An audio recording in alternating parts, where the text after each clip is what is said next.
The weight of the world is not a metaphor. For a man standing in the center of the Oval Office, it is a physical reality that presses against the chest and clouds the vision. Every second, 1,000 voices demand a reaction, 1,000 crises beg for an immediate solution, and 1,000 critics wait for a single stumble. Most leaders, like most investors, fail not because they lack intelligence, but because they succumb to emotional volatility. They allow the red and green lights of public opinion to dictate their pulse. They confuse movement with progress and noise with signals. To understand the survival of Barack Obama during the darkest days of the 2008 financial collapse, you must look past the politics. You must see him as a practitioner of rationality in an era of pure madness. He operated not as a politician seeking a temporary win, but as a master of value investing applied to the fate of a nation. He realized that the greatest threat to a long-term portfolio, whether of stocks or of historical legacy, is the human tendency to panic at the bottom. While the world screamed for blood and instant fixes, he maintained a silence that many mistook for indifference. It was not indifference. It was the total mastery of the self. The secret to his unimaginable pressure management is the same secret used by the world's greatest wealth builders: the refusal to let the external storm dictate the internal temperature. He understood that wealth, in its truest form, is the ability to remain rational when the crowd has lost its mind.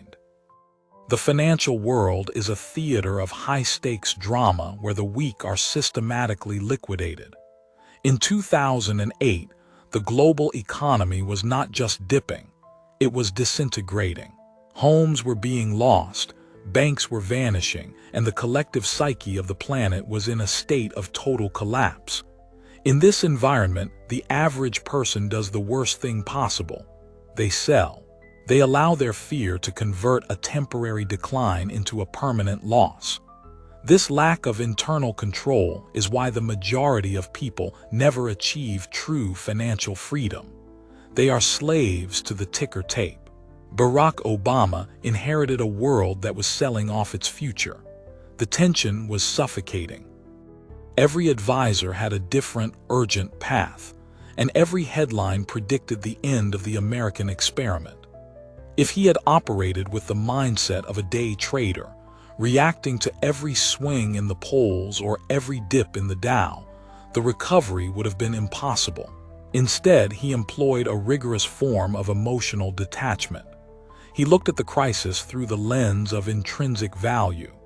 He saw that while the price of the nation was down, its fundamental assets, its people, its innovation, its resilience were still intact. This is the hallmark of the Stoic leader. Like the most successful practitioners of portfolio management, he understood that you do not manage the crisis. You manage your reaction to the crisis. By refusing to mirror the panic of the markets, he became the anchor that prevented the ship from drifting into the abyss. He demonstrated that the most valuable asset in any crisis is a mind that refuses to be hurried. This level of composure is not a natural trait. It is a forged discipline. It is the direct application of the principles laid down by Epictetus and Marcus Aurelius. Stoicism teaches us that we do not suffer from the events themselves, but from our judgment of them. When the global economy crashed, Obama had to separate the event, the numbers on the screen, from his judgment, what those numbers meant for his next move. He turned to the dichotomy of control. He focused entirely on the variables within his reach: policy, strategy, and calm communication. He ignored the variables he could not control: the vitriol of his opponents and the erratic swings of global markets. To visualize this, consider the analogy of the garden and the storm. Your life and your wealth are a garden you have spent years planting. The storm is the external world, the scandals, the crashes, the unforeseen tragedies. The storm is inevitable. It is a natural part of the cycle. The average person stands in the garden, trying to fight the wind. They scream at the rain and try to hold the branches still. In their frantic effort to save the garden, they trample the very plants they are trying to protect. They lack the Stoic virtue of endurance. The Stoic, however, understands that compound interest requires the garden to be left alone during the storm. They retreat to the shelter of their own rationality.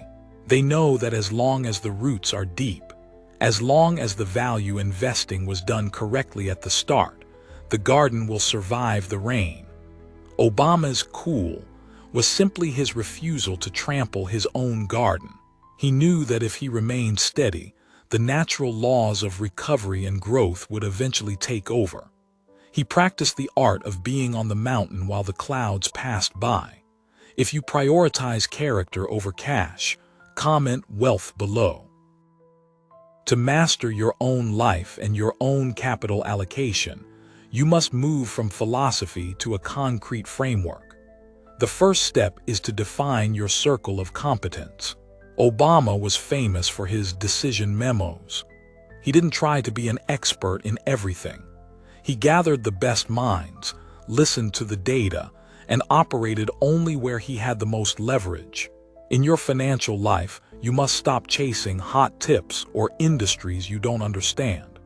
If you cannot explain why you own an asset in 3 simple sentences, you are not investing, you are gambling. Stick to what you know and have the Stoic humility to say, "I don't know," to everything else. The second step is the practice of negative visualization. Before making a major move, the president would walk through the worst-case scenario. This is not pessimism. It is the ultimate form of risk management. By accepting the possibility of failure beforehand, you strip the event of its power to cause panic. When you invest, ask yourself, if this asset goes to zero tomorrow, is my life still intact? If the answer is no, you have no margin of safety. You must build a life and a portfolio that can withstand a total market crash of your circumstances. The third step is patience as a weapon. In the digital age, we are trained to expect results in minutes, but real wealth and real change is measured in decades. Obama's most significant policies were not the result of a single day's work, but of a slow, agonizing process of attrition. This is the Stoic discipline of persistence and resistance. You must persist in your long-term strategy and resist the urge to tinker with it when the world gets loud. This is the secret to compound interest. It is not the interest rate that makes you rich. It is the uninterrupted time.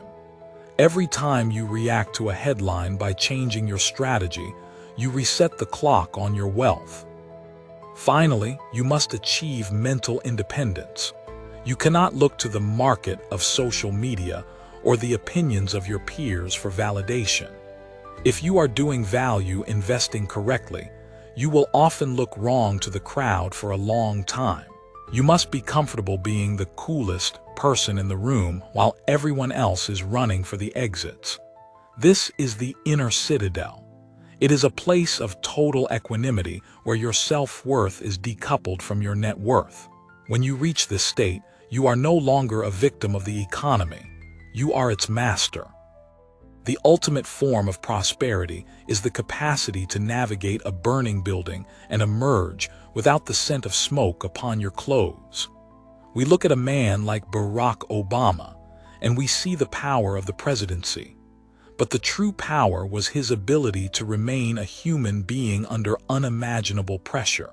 If you have all the money in the world but you are still a prisoner of your own anxiety, you are poor.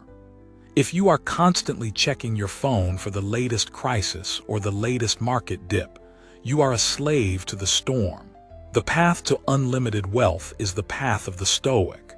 It is the realization that the only thing you truly own is your mind, and your ability to choose your next thought. When you stop asking the world to be quiet and start learning how to be quiet within the noise, you have won. You move from the chaos of the crowd to the calm of the mentor. You realize that your peace of mind is the highest form of currency, and it is a currency that you alone issue. Subscribe to Money and Stoicism to master your finances and your mind. Like this video if you seek true freedom. Thank you for watching. Your journey to financial mastery does not end here. Continue your evolution by watching the next lesson on your screen. If the world lost all its faith in you tomorrow, would you still have enough faith in yourself to begin again?